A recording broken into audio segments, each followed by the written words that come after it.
For today's video guys, isi-share po natin itong company dito sa Taiwan na no placement fee. So, 600 factory worker po ang kailangan nila dito guys, no? So, men and female, so yan po, 600 factory worker po ang kailangan nila dito sa Taiwan. So, punta lang po kayo dito sa agency dyan sa Pilas na iQuest. So, yun po guys, no? Ang company po ay PYEC. So, no placement fee po yan guys, no? So, mga mag-a-apply, ito po yung mga qualification, college graduate, and vocational course, college level, pwede po mag-apply eh. Yan po, guys, no? So, ito po yung branch na pupuntahan nyo guys sa Manila. iQuest Manila, Malate, Manila po yan po.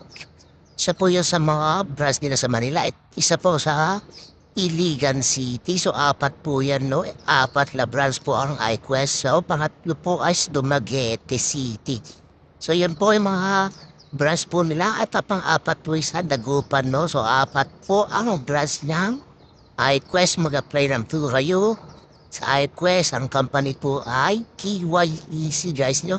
KYEC po ang company, no? So, dapat daw po niyan is no placement fee po yan, no placement fee po ang CYEC. So, yun po guys, no? So, mag-apply lang po kayo.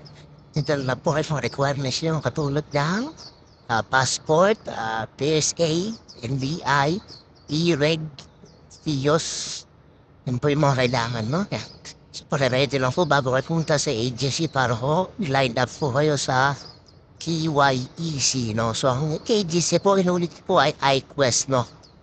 Yung iQuest po, yan po, nandiyan po, pinakita na po natin yung mga ibang branch sa Manila, Dumaguete, Iligan, tsaka Pangasinan, no guys? So, mag-ingat lang po kayo sa mga scammer, no? No placement fee po yan, mga kaibigan. So, pag nung tatagalin, mag-apply, no placement fee po yan. So, tumiretso na po kayo sa loob ng agency. Wag po sa labas. Wala pong babayaran yan kasi no placement fee. So baka ganyan no placement fee guys. So refundable po yung mga medical tsaka iba pang requirements, no? So napaganda po niyan, no? May babalik na huli pang mga gastos nyo requirements and no placement fee pa. So apply na guys, no? Kasi yan lang po ito, video natin sa mga babae natin nag-a-apply papuntang Taiwan, no? Sa mga babae natin, 21 to 35 years old, 155 cm ang height sa babae, 167 cm naman sa lalaki, no? So yan guys, no? Apply na, huwag nyo nang patagal ito, no placement ito guys, no?